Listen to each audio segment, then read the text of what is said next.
This video is sponsored by Card Kingdom. If you want to pre-order some Duskmourn cards, use my link in the description.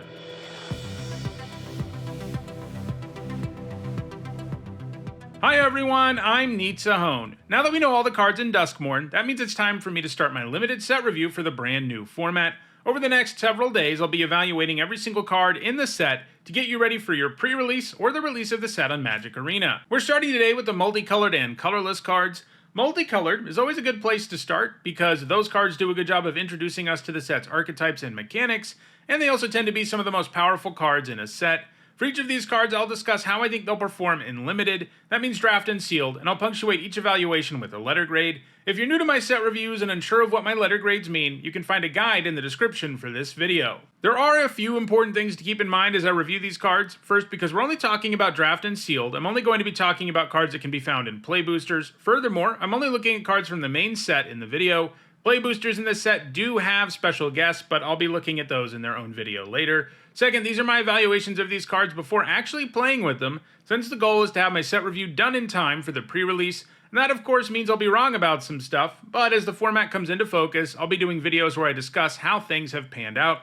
Lastly, I want to let you know that there are some set review related perks for being a channel member or a patron. You get access to my ongoing set notes during preview season, and you'll also get a spreadsheet with all of my grades once the set review is complete. If those perks interest you, check out the description where you can find out how to support the channel using one of those methods. Alright, without further ado, let's dive in with a look at the multicolored and colorless cards in Duskmourn. We're starting with Arabella, Abandoned Doll. For a red and a white, she's a 1/3 legendary artifact creature toy at uncommon. When she attacks, she does X damage to each opponent and you gain X life, where X is the number of creatures you control with power 2 or less. So every color pair in this format has 2 signpost uncommons. This is one of red-white's, and it does a great job of signposting the fact that red-white is an aggro deck and one that is particularly interested in having creatures in play with power 2 or less. And this can be a really potent attack trigger. Even on her own, she drains 1 on the attack, which is an okay 2-drop, although the whole multicolored thing does make it a little harder to run her out on turn 2. But it's nice that she stays relevant in the late game too, since you're likely to have lots of creatures with 2 or less power in red-white. It'll often be worth attacking with her, even if she might die, since the loss of life and life gain wreak such havoc on races. Your opponent really has to worry about her anytime she attacks, maybe not because of the attack that she's currently taking part in, but because if she attacks again and you get this trigger again with like 3 or 4 creatures in play, the game might be out of reach. So if you can back her up with combat tricks and stuff, she can be particularly devastating. That said, she is pretty underwhelming on her own, and she doesn't have a great stat line overall. She's the kind of signpost uncommon I think you'll always play if you're in these colors, but probably not good enough to pull you into that color pair, giving her a C+. Next up, it's Baseball Bat, which for a green and a white is an uncommon artifact equipment. When it enters, you attach it to target creature you control. The equipped creature gets +1/+1, and whenever the equipped creature attacks, you tap up to 1 target creature, and it can equip for 3 generic. This will feel pretty good the turn you play it, because it attaches for free that first time, it augments a creature, and it makes your attack a lot better, because usually you're going to tap down an opposing blocker with this and get a much better attack going. But there is a mechanical thing going on in this set that you can also use that tap effect for, and that is the survival mechanic. This is a mechanic that pays you off for having a creature that's tapped in the second main phase, and you can't always attack with your creature and have it survive, so this is one way to get survival triggers. All of that said, 3 mana to equip it thereafter, after that first time you play it, is pretty brutal, and you often just want to have the luxury of time to get it going. You're not going to have the ability to sink 3 mana into just equipping it, especially in like the mid game. By the late game, it starts to get a little bit better, but it definitely has a moment in the middle part of the game where it might just be a useless artifact on the battlefield. I'm giving it a C.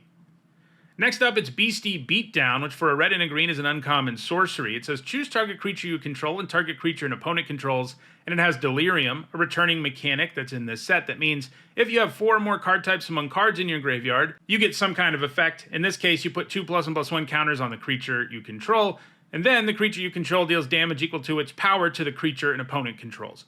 So the baseline here is a harder to cast Rabid Bite, and if you have Delirium, it is markedly better. This will feel like a massive beating when you do have Delirium, allowing a creature to punch above its weight class, and then that creature will usually be able to rumble pretty effectively in combat too. I'm giving this a B-. Next up, it's Brood Spinner, which for a black and a green is a 2/3 spider at uncommon with reach. When it enters, you surveil 2, and you can pay 4 generic, a black, and a green, and sacrifice Brood Spinner to create a number of 1/1 black and green insect creature tokens with flying equal to the number of card types among cards in your graveyard. This looks incredibly good. You can take parts of this card off and it would still be really good. Like, I'd play it if all it was a 2-mana 2/3 with reach and surveil 2 when it enters the battlefield, and I'd be reasonably happy about it. I'd play it if it was just a 2-mana 2/3 with reach and this activated ability. So the fact that it does all of these things is pretty insane, especially for something that only costs you 2 mana initially. This is because it's an enabler for the black-green Delirium deck. It's super efficient, and it's also a win condition for the black-green Delirium deck, because getting 4 or 5 or 6 tokens at that activated ability in the late game in a deck that's good at milling itself, which is what your deck's going to be, and by the way, Brood Spinner itself helps you do, you're just going to be able to win the game at that activated ability, which you can even use at instant speed. You know, a lot of the time these days they restrict something like this to sorcery speed. They didn't here for some reason. I guess they just wanted this to be incredibly pushed, and it definitely is. I think it's knocking on the door of being a bomb level uncommon just because it's great at every single stage of the game. I'm going to start it at a B+, but it's not going to surprise me at all if this ends up being like the signpost uncommon that you desperately want to first pick. Next up, it's Disturbing Mirth, which for a black and a red is an uncommon enchantment. When it enters, you may sacrifice another enchantment or creature. If you do, draw 2 cards. And whenever you sacrifice Disturbing Mirth, you manifest Dread, which means you look at the top 2 cards of your library, put one onto the battlefield face down as a 2/2 creature, and the other into your graveyard. Turn it face up at any time for its mana cost if it's a creature card. This is pretty bad on its own, because if you don't have anything to sacrifice, paying 2 mana for this definitely isn't worth it. But the good news is the black-red deck is about sacrificing enchantments and creatures, and the format has lots of expendable things for you to sacrifice. It's still super awkward that there are going to be a lot of times where you just can't play this, especially on like turn 2, because you don't have anything worth sacrificing. I mean, if you sacrifice a real card when you play Disturbing Mirth, it's going to feel pretty bad because you go down 2 cards to draw 2 cards. It's basically just rummaging, except you gave something up on board. But that's where the second effect comes in that helps save it. Later in the game, you can potentially get a 2/2 out of it. And, you know, Manifest Dread comes with some additional upside than most 2/2s, both because you put 1 card into the graveyard and because if you do choose a creature to put face down, there's a pretty good chance it's going to be bigger than a 2/2 at some point in the game. Disturbing Mirths do get better the more of them you have too, which is pretty cool. Sacrificing Disturbing Mirth to Disturbing Mirth is going to be an incredibly powerful play because you give up an enchantment that's not really doing anything else at this point to draw 2, and you get to Manifest Dread, which is just going to feel nuts. So I think this will work pretty well in black-red decks. I do think that it's awkward enough, especially in the early game, that it's not such a good signpost uncommon that it pulls me into the color pair, but you're always going to play it and be pretty happy about it. I'm giving it a C+. Next up, it's Drag to the Roots, which for 2 generic, a black and a green is an uncommon instant with Delirium. It costs 2 generic less to cast, and you can destroy target non-land permanent. So the base form here isn't quite premium removal these days. Sure, it can hit any non-land, but 4 is just a lot. It's like 1 more than you really want to pay to feel like you're really doing a good job with an instant speed removal spell. I mean, it's definitely a solid card even without Delirium. Like, it would be a C+ if that's all it ever was. I'm just saying it's no longer like a premium level removal spell. That said, black-green can get Delirium going, and if this always cost only 2 mana to destroy any non-land permanent at instant speed, it would be like a B+. So we kind of have to split the difference and say it's a B. Next up, it's Fear of Infinity, which for 1 generic, a blue and a black, is a 2/2 enchantment creature with Nightmare. It's uncommon. It's got flying and lifelink, it can't block, and it has Eerie, which means whenever an enchantment you control enters, and whenever you fully unlock a room, more on those later, you may return Fear of Infinity from your graveyard to your hand. I don't think this is very good, and that's really sad to say about a signpost uncommon. Not being able to block is a massive downside, and while lifelink makes up for that to some extent, it doesn't make up for it enough. I mean, just imagine this being your 3-drop while your opponent is curving out. Basically, it doesn't impact the board until your next turn, is kind of the way you have to look at it, since it can't do anything during your opponent's turn. I get that they had to make it unable to block since it's recursive, but it's not like it returns to the battlefield. You also have to recast it every time you get it back, and that just seems really clunky. Returning to the battlefield probably would be too good. It's just also not good enough that it returns to your hand. It does give you a way to trigger Eerie over and over again, and blue-black is supposed to be an Eerie deck, But overall, this really doesn't seem great to me. I don't even think I really want to play it in all of my blue-black decks in this format, and that's a sad thing to say about a Signpost Uncommon, giving it a D+. Next, it's Gremlin Tamer, which for a white and a blue is a 2/2 Human Scout at Uncommon. It has Eerie, create a 1/1 red Gremlin creature token. Making a token for doing some set-specific thing always ends up being a good payoff, especially when it's stapled to a creature that's reasonably efficient. I mean, if you only trigger this once, you come out way ahead already, and it can turn into a very legitimate value engine in a set with plenty of enchantments. And obviously blue-white is about Eerie, so you're going to be able to get even more value from playing enchantments because of your other cards. I think this is a B. Next up, it's Growing Dread, which for a green and a blue is an uncommon enchantment with flash. When it enters, you manifest Dread, and whenever you turn a permanent face up, you put a +1/+1 counter on it. So this is 2 mana for a 2/2 with flash and big upside, because like I already mentioned, a manifest Dread creature is a big deal because you get to put a card into your graveyard, which matters in the format, and that face down thing might be a bigger creature at some point, and in this case, that's even more likely since you get a counter when a permanent gets turned face up. This is another card that's both an enabler and a payoff, and that's usually pretty powerful and limited. I can very easily get behind this, especially because obviously it pays you off for all your other Manifest Dread too. I'm giving this a B. And obviously, by the way, blue-green, a Manifest Dread deck. Next up, it's Inquisitive Glimmer, which for a white and a blue is a 2/3 enchantment creature, Fox Glimmer at Uncommon. Enchantment spells you cast cost 1 less to cast, and unlock costs you pay cost 1 generic less to cast. So we've already seen rooms mentioned, and now we're seeing unlock costs mentioned, so I'll go ahead and talk about what rooms are exactly. So it's a new enchantment subtype. Each of these rooms has 2 doors, and you can choose either side of it to cast it from your hand, and when you do, it enters the battlefield with the side you paid for unlocked. And then, once it's in play, you can pay the cost of the other door to unlock that door and get whatever effect there is there. So when this says unlock costs you pay cost 1 generic less to cast, it only means once it's already in play and you're unlocking the door that you didn't already pay for. But because doors are also enchantments, it obviously decreases the cost of you casting the door in the first place. And obviously this decreases the cost of all of your enchantments too, in addition to having a good stat line, and this format has a lot of enchantments in it. We've already seen blue-white is a deck that's supposed to be about enchantments and doors. This does everything you want it to do, giving it a B-. Next up, it's Intruding Soul Rager, which for a blue and a red is a 2/2 spirit, an uncommon. It's got vigilance. You can tap it and sacrifice a room, and it deals 2 damage to each opponent, and you draw a card. So, giving up a room for a card and damage can be pretty good, especially on rooms that only have effects that matter the turn the door gets unlocked, or if you don't have the luxury of waiting until you can unlock the second side of a door in the late game.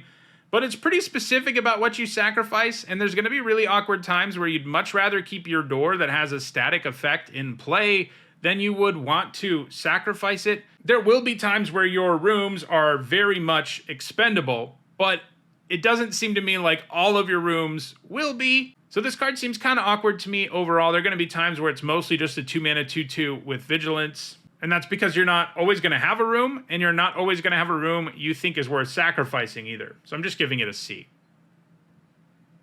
Next up, it's the Jolly Balloon Man, which for 1 generic, a red and a white, is a 1/4 legendary human clown at rare. It's got haste. You can pay 1 generic and tap it to create a token that's a copy of another target creature you control, except it's a 1/1 red balloon creature in addition to its other colors and types, and it has flying and haste. Sacrifice it at the beginning of the next end step, activate only as a sorcery.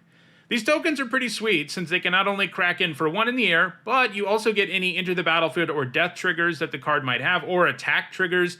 All things we see all the time now in Limited, so I think it's safe to say there will be a huge chunk of the time where making one of these tokens is more than just sending a 1/1 hasty flyer at your opponent. This activated ability is pretty serious, and the stat line's passable too. You're going to be able to do something good with this ability virtually every turn. I'm giving it a B+. Next up, it's Kaito, Bane of Nightmares, which for 2 generic, a blue and a black, is a legendary planeswalker Kaito at Mythic Rare. It's got ninjutsu, that's right, it's a planeswalker with ninjutsu, for 1 generic, a blue and a black, and that means if it's in your hand, you can pay that cost and return an unblocked attacker you control to hand, and put this card onto the battlefield from your hand, tapped and attacking. And even though he's a planeswalker, he can be tapped and attacking because during your turn, as long as Kaito has 1 or more loyalty counters on him, he's a 3/4 ninja creature and has hexproof. So when you're sort of thinking about the value Kaito can give you, you do have to factor in the 3 damage he can potentially do, and the fact that sometimes you'll be able to cast him for less than 4 mana. It's weird value to think about on a Planeswalker, that it does 3 to your opponent frequently when it enters the battlefield, and maybe helps you rebuy an Enter the Battlefield ability or an Eerie ability. But it's there. It's something to think about here. He's also got a +1, and you get an emblem with ninjas you control get +1/+1, a 0 ability that says Surveil 2, then draw a card for each opponent who lost life this turn, and a -2 that says tap target creature, put 2 stun counters on it. So unfortunately, this set does not have tons of ninjas in it. If this were Kamigawa Neon Dynasty, where there were tons of ninjas and blue-black especially, this emblem would be completely absurd. In this set, it's mostly just buffing Kaito, which is something, but it's certainly not exciting, and it's the only way he has to raise his loyalty. His 0 ability is pretty good to use if you're ahead, especially if you ninjutsu'd him in, because then it's a foregone conclusion that your opponent has taken damage this turn, and Surveil 2 draw a card is pretty serious value, and the -2 is pretty good when you're behind, because you can use it to tap down and stun a creature.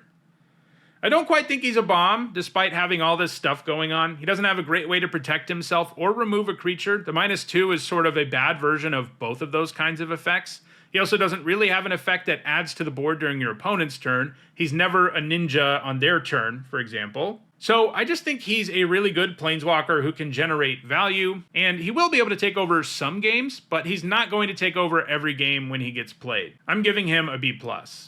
Next up, it's Marina Vendrell, who costs white, blue, black, red, and green for a 3/5 legendary human warlock at rare. When she enters, you reveal the top 7 cards of your library. You put all enchantment cards from among them into your hand and the rest on the bottom of your library in a random order, and you can tap her to lock or unlock a door of target room you control. Activate only as a sorcery. This format does have pretty good fixing, as we'll see when we get to the land, so getting this mana going isn't impossible. But it's still pretty hard. Like in any limited format, getting 5 colors of mana is pretty hard, so she is very hard to cast. Her Into the Battlefield ability is likely to draw you a decent number of cards in mini decks in the format because there are so many enchantments in it, but I think there are going to be times where it draws you like 1 or 2 cards, which doesn't really feel like enough for how much work you have to do. And her ability to lock or unlock doors, like, it'll come up some, but a lot of the time it's not going to matter that much more than just paying the unlock cost of a door. So yeah, there are going to be decks that can cast her in this format, and if you have a bunch of enchantments, maybe it works out, but man, it feels like you'd have to do a ton of work to cast her, and then you are kind of in trouble if you don't draw at least 2 cards off of her Into the Battlefield ability, because her stat line's not very good, and her other ability doesn't seem ultra relevant to me in most scenarios. I think you mostly don't play her. It's going to be fun to try and build around her in this format, of course, but going into the format, I think she's probably just a D-. Next up, it's Midnight Mayhem, which for 2 generic, a red and a white, is an uncommon sorcery. Create 3 1/1 red gremlin creature tokens. Gremlins you control gain menace, lifelink, and haste until end of turn. 4 mana for 3 1/1s with these keywords for a turn would be a pretty solid card, and there's a good chance you have other gremlins in play and payoffs for putting small creatures, power 2 or less creatures into play. I'm giving this a C+. Next up, it's Nashi, Searcher in the Dark, which for a blue and a black is a 2/2 legendary rat ninja wizard at rare. It's got menace, and when it deals combat damage to a player, you mill that many cards. You may put any number of legendary and or enchantment cards from among them into your hand. If you put no cards into your hand this way, put a +1/+1 counter on Nashi.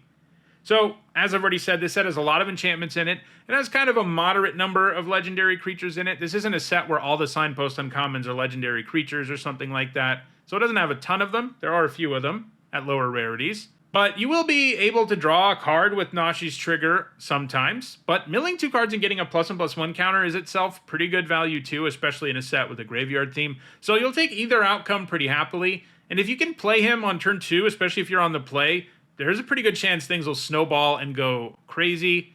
He is less impressive the later you get him, as even with Menace, it's not like a 2/2 is a world beater or something. I'm giving him a B. Next up, it's Nico, Light of Hope, which for 2 generic, a white and a blue, is a 3/4 legendary human wizard at Mythic Rare. When it enters, you create 2 shard tokens. These are enchantments with 2 generic, sacrifices enchantment, scry 1, then draw a card. And you can pay 2 generic and tap Nico to exile target non-legendary creature you control. Shards you control become copies of it until the beginning of the next end step. Return it to the battlefield under its owner's control at the beginning of the next end step.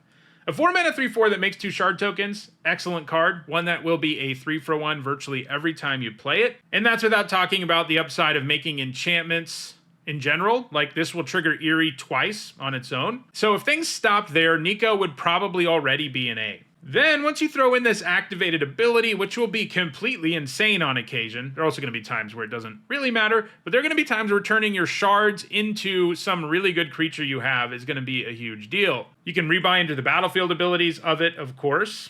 The shards won't give you the into the battlefield abilities, but when the other creature comes back, you'll get the ability again. Basically, no matter what you do with Nico, you get like a 3-for-1, and then it has this really absurd additional upside. Looks like a super strong card to me, giving it an A.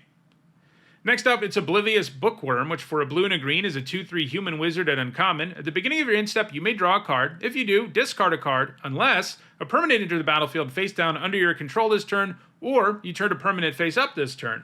I'd play a 2-mana 2/3 that loots at my end step every day of the week. That's just a really good card, especially in a format with graveyard stuff going on. So the fact that you just get to keep the card full on, if you manifested Dread or turned a manifested creature face up, things you're going to be doing in blue-green, is crazy. Like, if this was a 2-mana 2/3 that drew me a card straight up every end step, that is like an A+, because it's so efficient, and it's going to generate a 2-for-1 right away and turn into a completely absurd value engine. Obviously, it's not quite that good, but it's not that far from it either. This is another signpost uncommon that I think is like knocking on the door of A-. I'm going to start it at B+, though.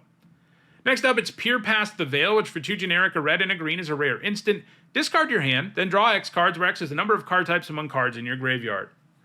So, this is pretty awkward for a lot of the game, since you just don't want to spend 4 to discard your hand and draw 3 cards. But by the late game, it can feel pretty good, because you're likely to have a bunch of card types in the yard and fewer cards in your hand. Basically, it's not going to feel great in your opening hand when you're like trying to curve out, but it's a really strong top deck. And it's somewhere in the middle when you get it in the mid game. I think it's a C+. Next up, it's Restricted Office, which for 2 generic and 2 white is an enchantment room. As I mentioned earlier, you can cast either half, and that door unlocks on the battlefield, and as a sorcery, you can pay the mana cost of a locked door to unlock it. So the Restricted Office side, 2 generic and 2 white, when you unlock this door, destroy all creatures with power 3 or greater. The Lecture Hall side, 5 generic, 2 blue, other permanents you control have hexproof. So rats that only hit big stuff rarely work very well in limited. This is because there's a good chance it hurts you more than your opponent, and even if you go hard building around Restricted Office, there's no guarantee that it will hurt your opponent enough to be worthwhile, because you don't have that much control over what your opponent's doing, and they might have several small creatures who don't get hit by this. Not hitting face down cards or tokens is a pretty big bummer, and while you can spin that as meaning if you have those things it'll work out for you, you just can't ever be sure. And Lecture Hall doesn't bail out the office at all. It's not worth all that mana, or even half a card, to give all your permanents hexproof and limited. It just isn't, especially in the extreme late game.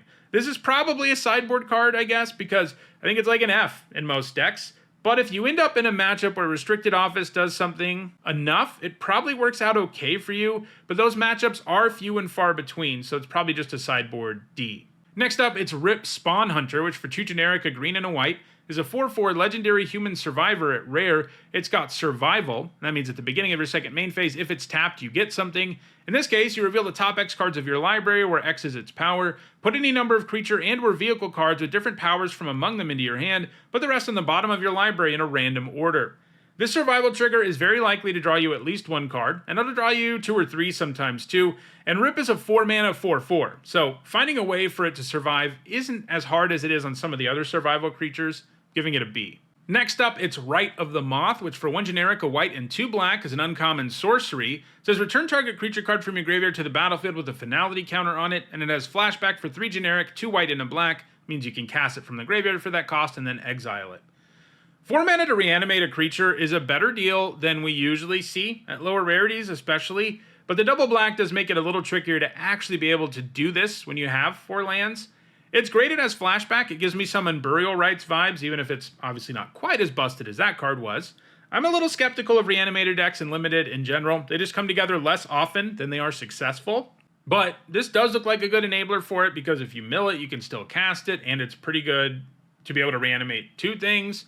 The question is, how consistently can you get something in your graveyard worth reanimating?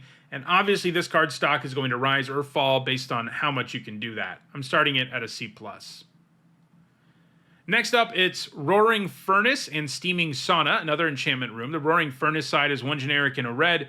Whenever you unlock this door, it deals damage equal to the number of cards in your hand to target creature an opponent controls. And Steaming Sauna says you have no maximum hand size. At the beginning of your end step, draw a card. Roaring Furnace is a nice removal spell, and especially in the early stage of the game, where you'll likely have enough cards in your hand for it to be efficient. But if you get it late, and Roaring Furnace isn't that great, you can just go with Steaming Sauna, which is going to start drawing you extra cards, and thus make Roaring Furnace matter more when you do unlock it. Basically, this is strong no matter when you draw it, though you do really need to have access to both sides for it to really be worth it. You can probably get away with playing Roaring Furnace in like a red aggro deck, but it's going to be like a C-level card because it doesn't have the Steaming Sauna upside and it still has all the problems. Like, it's still going to be a pretty bad top deck, for example. But if you have access to both sides, you're going to feel pretty happy no matter when you draw it. There will be times where you don't have the luxury of spending 5 mana to cast Steaming Sauna, but it is nice that it draws you that first card right away. So if you do have mana and it's an instant or something, you can at least try to defend yourself a little bit. But it's important to remember that it's upside on a removal spell that's already solid. So I think overall this looks like a really, really good room. And that's good because Blue-Red's supposed to be about rooms, giving it a B+. Next up, it's Sawblade Skin Ripper, which for 1 generic, a black and a red, is a 3/2 human assassin at uncommon. It's got Menace. You can pay 2 generic and sacrifice another creature or enchantment to put a +1/+1 counter on it. And at the beginning of your end step, if you sacrificed 1 or more permanents this turn, Sawblade Skin Ripper deals that much damage to any target. A 3 mana 3/2 is a rough starting point. It can't block most 2-drops and it dies to 1 mana removal. But this card's pretty darn good once you get past that. 2 mana is kind of a lot, but being able to sacrifice stuff to grow the Ripper and get at least a ping out of the in-step damage effect is a pretty good deal. I mean, because it has Menace, your opponent has a headache anytime this turns sideways and you have mana up, and then during your in-step, you're going to kill something, most likely. Notably, this counts any sacrifice effect too, so it isn't insane to think you can shock or lightning bolt something on occasion instead of just pinging it. Giving this a B-.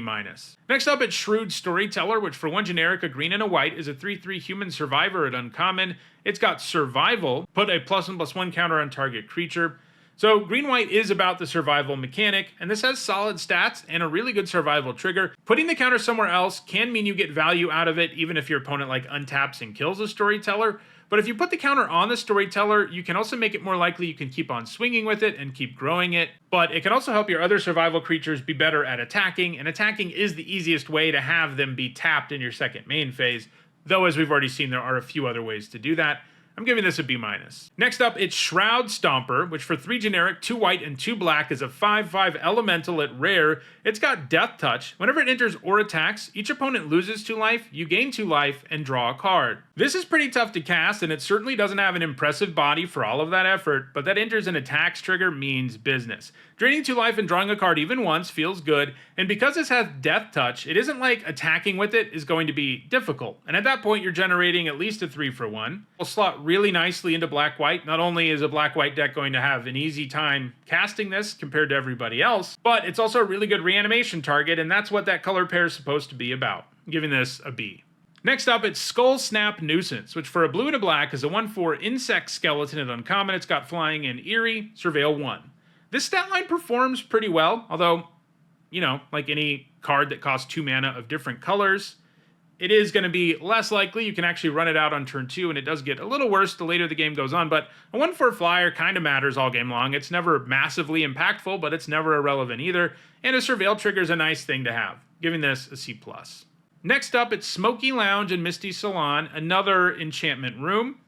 The Smoky Lounge side costs 2 generic and a red. At the beginning of your first main phase, you add 2 red. Spend this mana only to cast room spells and unlock doors. The other side is Misty Salon, which for 3 generic and a blue says whenever you unlock this door, create an XX blue spirit creature token with flying, where X is the number of unlocked doors among rooms you control.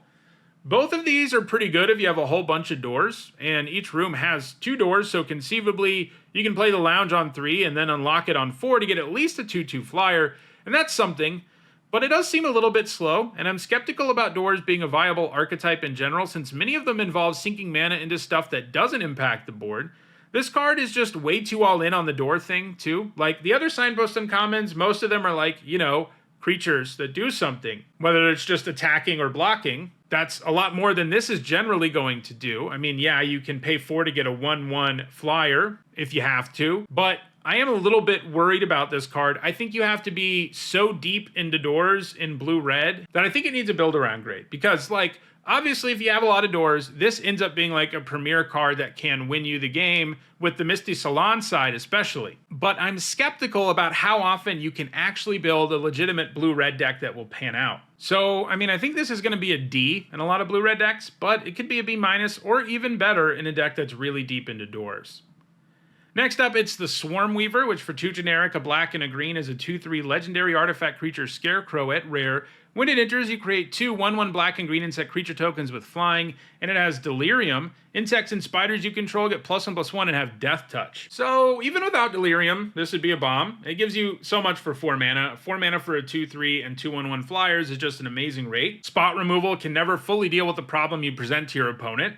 And then if you have Delirium, the fact that those, and there are other insects and spiders in the set, by the way, including all of those related to the 2 mana 2/3 spider we saw earlier, buffing all that stuff and giving it Death Touch is an even bigger deal. So yeah, I mean, I think this is an A. Next up, it's Undead Sprinter, which for a black and a red is a 2/2 rare zombie. It's got Trample and Haste. You may cast it from your graveyard if a non-zombie creature died this turn. If you do, it enters with a +1/+1 counter on it. So getting this back from the graveyard as a 3/3 isn't a huge ask since it's cheap, and you know, this is a funny card because it would probably be worse in a set that had lots of zombies. This set has some, but there's not like a zombie deck, you know? So having something die and then being able to bring back the Sprinter doesn't seem like a huge ask, especially in a sacrifice deck. It is a little bit awkward that you have to have something die to get it back, and it has haste, and there are going to be times the only way you can have something die is, you know, to attack your opponent and make them trade for something. But still, you're essentially coming out ahead in the trade anytime you do that. And if you can sacrifice something and play this in your first main phase and swing in with it, and then a bunch of other stuff, that feels pretty good. There may even be times where you just cast it again from your graveyard in the second main phase if your opponent had to block it and something else. So this just looks like a nice recursive creature that's never really going to stay dead, giving it a B. Next up, it's Victor, Valgavoth Seneschal, which for 1 generic, a white, and a black is a 3/3 legendary human warlock at rare. It's got Eerie. The first time you trigger Eerie in a turn, you surveil 2. The second time you trigger Eerie in a turn, each opponent discards a card. And if it's the third time you put a creature card from a graveyard onto the battlefield under your control. So even if this was just 3 mana 3/3 Eerie Surveil 2, it would be a pretty nice card. And if you can really go wild with enchantments or rooms, things can get silly. I wouldn't count on doing that a ton, but triggering Surveil 2 seems doable, and there are a few cards in the set that we'll see later in the week that can trigger Eerie multiple times, all on their own. So it's also not impossible that you reanimate something from time to time. I'm giving this a B. Next up, it's Wildfire Wickerfolk, which for a red and a green is a 3/2 artifact creature Scarecrow at uncommon. It's got haste in Delirium, it gets +1/+1 and has Trample. A 2 mana 3/2 haste puts your opponent under a ton of pressure, and by the time when a creature with that stat line would be less impressive, there's a good chance this will be a 4/3 with Trample as well, and that's virtually always relevant. Also, being an artifact and a creature has value itself in a Delirium deck because this can get you halfway to Delirium all on its own when it's in the graveyard. This looks like a good signpost uncommon to me, giving it a B-. Next up, it's Winter Misanthropic Guide, which for 1 generic, a black, a red, and a green is a 3/4 legendary human warlock at rare. It's got Ward for 2 generic. At the beginning of your upkeep, each player draws 2 cards, and he has Delirium. Each opponent's maximum hand size is equal to 7, minus the number of those card types in your graveyard. So giving your opponents cards isn't great, but you get to take advantage of those cards first, since it triggers on your upkeep. I'm a little disappointed that Winter's Delirium only shrinks your opponent's hand size and doesn't damage them for drawing cards or something, because the hand shrinking effect is a lot less impactful. There's a good chance in Limited by the time that this is actually active and your opponent's drawing extra cards, they can just play the cards they're drawing every turn and they're not really going to lose anything. So they're still getting just as much value as you are out of drawing 2 cards. But you do get those cards in every cycle sooner than your opponent does. He's got some serious potential, and if you've got a low curve, you can probably go off with this a little more than your opponents can, but it's also weird to have like a super low curve and be playing a 3-color deck most of the time. And overall, I think he's kind of a double-edged sword, especially because the body you get out of this isn't that great either. I think he's probably just a C. Next up, it's Zamone, All Questioning, which for 1 generic, a green and a blue, is a 1/1 legendary human wizard at rare. At the beginning of your end step, if a land entered the battlefield under your control this turn, and you control a prime number of lands, create Primo the Indivisible, a legendary 0/0 green and blue fractal creature token, then put that many +1/+1 counters on it. This card kind of hurts my head. Thank God they have reminder text about prime numbers, because I think I jettisoned that knowledge a long time ago. Anyway, Zamone is going to end up generating a sizable creature token in the early to mid game, and you can wait to play Zamone until a turn where she'll spit that token out, and you're going to want to, because a 3-mana 1/1 is miserable. Generally, if you drop her on turn 3, you spend 3 for a 1/1 and a 3/3, and that's a good deal. And you have potential for future value too, although keep in mind the token is legendary, so it isn't like you can have more than one of them at a time, but you can keep the bigger one when you make a new one. I'm giving her a B+. Alright, let's move now to colorless cards, starting with colorless artifacts. We've got Attack in the Box, which for 3 generic is a 2/4 artifact creature toy at uncommon. When it attacks, you can have it gain +4/+0 until end of turn. If you do, sacrifice it at the beginning of the next end step. A 3-mana 2/4 isn't very good, but this being able to get in there as a 6/4 once is kind of nice, and means it will likely have a decent attack on most boards. It's also both an artifact and a creature and puts itself into the graveyard, which is good for Delirium. Still, you're likely to have better Delirium enablers and better creatures than this, especially because there are so many artifact creatures that are colored in this set, and you don't have to rely on something like this. I think it's just a C-. Next up, it's Bear Trap, which for 1 generic is a common artifact with flash. You can pay 3 generic and tap it and sacrifice it, and it deals 3 damage to target creature. We get random, inefficient removal artifacts all the time, and you only play them if there's an emergency. I mean, paying 4 total mana to do 3 damage to target creature, not what you want to do, even if you're paying in installments. This is probably a little better than it is in most sets, again, because of Delirium, and because of sacrifice payoffs and the like, but it's probably just a D+.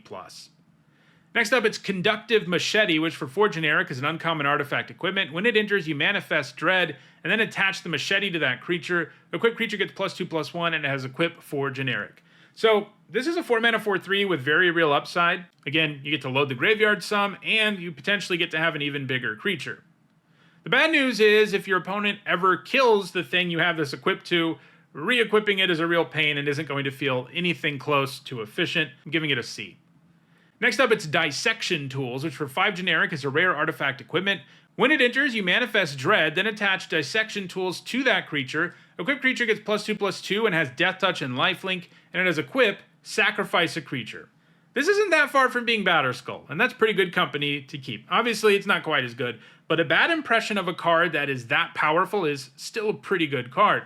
You get a 5-mana 4/4 with Death Touch and Lifelink and all of the upside that comes with Manifest Dread. Equipping it after your manifest creature goes down is a little awkward sometimes, but other times it's great because you don't have to spend any mana and you make any creature you put this on instantly into a threat. It's also a free sacrifice outlet, which there are a few cards in this set that say when you sacrifice a permanent, something happens. You can just trigger those for as many creatures as you have, which certainly matters too. This looks pretty good overall to me, giving it a B-. Next up, it's Found Footage, which for 1 generic is a common artifact clue. You may look at face-down creatures your opponents control anytime, and you can pay 2 generic and sacrifice it to surveil 2 and draw a card. So, in every other past format with face-down creatures, there have been cards that let you peek at them. Usually they're artifacts, and they haven't been good. Now, this set's face-down mechanic is more random than others, so the information might be more valuable. After all, sometimes a face-down thing won't even be a creature. Then this can also give itself up to replace itself and put up to 3 cards in the graveyard, which might help you get Delirium. I think that makes this playable in the right deck, but certainly not something you play all the time, giving it a C-. Next up, it's Friendly Teddy, which for 2 generic is a 2/2 artifact creature bear toy. At common, when it dies, each player draws a card. Letting your opponent draw isn't great, but you draw 2, so it's sort of a wash. Again, this is an artifact creature that would be a lot better if this set didn't have so many colored artifacts in the 2 Delirium colored pairs that are just like way better than this is. But I think most of the time you just don't play this. It's basically a 2-mana 2/2 with downside. I'm giving it a D. Next up, it's Ghost Vacuum, which for 1 generic is a rare artifact. You can tap it to exile a target card from a graveyard. You can pay 6 generic, tap it, and sacrifice the vacuum, and put each creature card exiled with Ghost Vacuum onto the battlefield under your control with a flying counter on it. Each of them is a 1/1 spirit in addition to its other types. Activate only as a sorcery. This is pretty interesting. Exiling stuff all game long and then paying 6 mana to get a bunch of 1/1 flyer versions of all those creatures sounds pretty sweet. but I wouldn't count on things lining up that way consistently enough. Sure, if you play it on one and you and your opponent are always throwing things in the graveyard, the vacuum will feel great, but it's pretty bad when you draw it late, and pretty bad if the graveyards aren't well stocked. It definitely has a high ceiling where it can win you games, especially if you're a graveyard deck, but I think it's a little too finicky to be great, giving it a C. Next up, it's Glimmerlight, which for 2 generic is a common artifact equipment. When it enters, you create a 1/1 white glimmer enchantment creature token. Equipped creature gets +1/+1, and you equip it for 1 generic. So you get 2 pretty nice pieces of material here, and makes up for how kind of inefficient this equipment is. The token's an enchantment too, which will trigger Eerie. So I think overall you do get a card worth of value out of this equipment, but maybe just barely, giving it a C. Next up, it's Haunted Screen, which for 3 generic is an uncommon artifact. You can tap it for black or white mana. So it's a black and white television, or you can tap it and pay 1 life to add green, blue, or red color television. And you can pay 7 generic and put 7 +1/+1 counters on Haunted Screen. It becomes a 0/0 spirit creature in addition to its other types. Activate only once. The flavor here is pretty funny, and I think it's actually playable. Normally a 3-mana mana rock they can tap for any colors like a D, but that's partly because they are entirely useless by the later game, and using up a card on a card that only produces mana isn't worth it. But unlike most of those that we see, this actually turns into something relevant in the late game. Still not great, mind you, but if you need fixing, this can do the job. I'm giving it a C-. Next up, it's Keys to the House, which for 1 generic is an uncommon artifact. You can pay 1 generic, tap it, and sacrifice Keys to the House to search your library for a basic land, reveal it, put it in your hand, and then shuffle. Or you can pay 3 generic and tap it and sacrifice the keys to lock or unlock a door of target room you control. Activate only as a sorcery. So this is an okay way to fix your mana, and throws an artifact in your graveyard for Delirium. Unlocking a room isn't always going to be useful, but sometimes you can unlock an expensive one way ahead of schedule. Also, relocking a room that you want to unlock again for value could be useful as well. Overall, it's sort of clunky, whichever thing you decide to do with it, and while the room effect does mean it's more likely that it'll actually have something to do in the late game, because drawing this late, if it only had the first ability, would be terrible, it's still far from a guarantee you have a room lying around that this will do something with. It'll be a bad top deck in the late game most of the time still. I'm giving it a C-.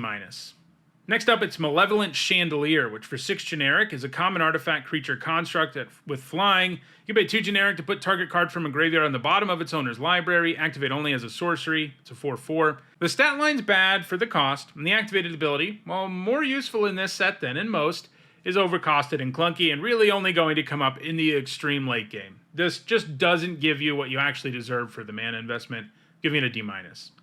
Next up, it's Marvin Murderous Mimic, which for 2 generic is a 2/2 legendary artifact creature toy at rare. It has all activated abilities of creatures you control that don't have the same name as this creature. It's pretty exciting to think about what you might be able to do with Marvin, but I wouldn't count on him gaining a bunch of abilities very often. He'll get 1 or 2 sometimes, but he'll also be a 2-mana 2/2 with no abilities at all more often than anything, giving him a C. Next up, it's Saw, which for 2 generic is an uncommon artifact equipment. Equipped creature gets +2/+0. Whenever equipped creature attacks, you may sacrifice a permanent other than that creature or Saw. If you do, draw a card, and it equips for 2 generic. A 2-mana equipment that gives +2/+0, that's a bad card. It's just hard to feel like you're ever getting your mana's worth of value or a card worth of value out of it. It's just inefficient and underwhelming. So, for this card to be worthwhile, you need to be able to get some mileage out of Saw's attack trigger. And yeah, throwing away lands or other expendable permanents, especially in the black-red deck, can feel pretty good, but it is pretty annoying you can't sacrifice the creature this is attached to in a pinch, for example. Basically, you give something up on board that you no longer need to draw something that you might need in the future, but you need to pay all of this mana to cast and equip it, and then attack with it. It just seems like it's asking too much of you, I'm giving it a D+. All right, let's move to lands now. First, there is a cycle of dual lands. All of them are common. They enter tapped unless a player has 13 or less life, and they all tap for 1 mana of 2 different colors. Abandoned Campground here taps for white or blue. This is a pretty cool take on dual lands. Generally, by the mid-game or so, these will enter untapped, since one player is pretty likely to have 13 or less life, but they'll almost never be untapped early. This kind of means that these won't be good in super aggressive decks that want to play lots of 1-drops, but they'll be better in slower decks that are more desperate for untapped lands in the later stages of the game. Either way, this gets the usual grade that nice dual lands get in Limited. They're like a C+. They're worth picking up because they can help you splash stuff, and fixing is more than good enough in this format to pull that off because of these lands. There's also a rare cycle of lands, like Blazemire Verge here, which taps for black, and then you can tap it and add red, activate only if you control a swamp or mountain. They all work this way. They tap for one color and then can tap for another color, but only if you control a basic land that can tap for mana of one of those two colors, basically. These offer really good fixing, and most of the time in Limited, these will produce two different colors of mana without too much effort. I think they made these and designed these more with Constructed in mind, where it's kind of harder for you to pull it off, where you always have a swamp or a mountain in play to get the second color. But in Limited, you're going to do it all the time because you're not going to have that many non-basic lands. So I think this whole cycle is also a C+, but I think they are a little bit better than the 13 lands are. We've also got Terramorphic Expanse in the format. It's a common land. You can tap it and sacrifice it and search your library for a basic land card, put it on the battlefield tapped, and then shuffle. See this all the time. It's always nice fixing, and with Delirium in the format, it's going to be even better. Lands can sometimes be the hardest thing to get in your graveyard, and this does it for you, giving you this a C+ as well. Oh, again, if I had to rank where these three C+ are, it would be the Rare Cycle, then the 13 lands, and then Terramorphic Expanse. And our last card and last land is Valgavoth's Lair, a rare enchantment land with hexproof. It enters tapped. As it enters, you choose a color, and it can tap for one mana of the chosen color. So, another really nice fixing land, and this one has enchantment typing, which after seeing this whole video, you can probably already tell it's a pretty big deal in the format. Having a land that will trigger Eerie is a big deal. And it also means the hexproof part actually matters, as it would kind of stink if your opponent could destroy your land with incidental enchantment hate, which is all over the set. So this is another good non-basic land thanks to all the typing. It's another one that I think is a C+. And you know, when I give all of these C+, what I mean is, like, you should seriously consider taking them if they're in your colors or in one of your colors over, like, medium cards. Because making your mana better, making it easier for you to cast your spells is generally going to be better than picking up a card that's just medium filler. But I think Valgavoth's Lair of all of these C+, kind of comes out on top. The enchantment typing, I think, just means too much in this format for it not to. So those are my thoughts on all the multicolored and colorless cards in Duskmourn. In the next video, I'll look at all the white ones. If you want to make sure you catch all of those future videos in the set review, don't forget to subscribe and turn on notifications. If you're watching this video after other set review videos are out, you should see a playlist on your screen shortly. And again, if you want to go the extra mile in supporting the channel while also getting some set review related perks, you can become a channel member or a patron. You can find ways to do those things in the description. Thanks for watching.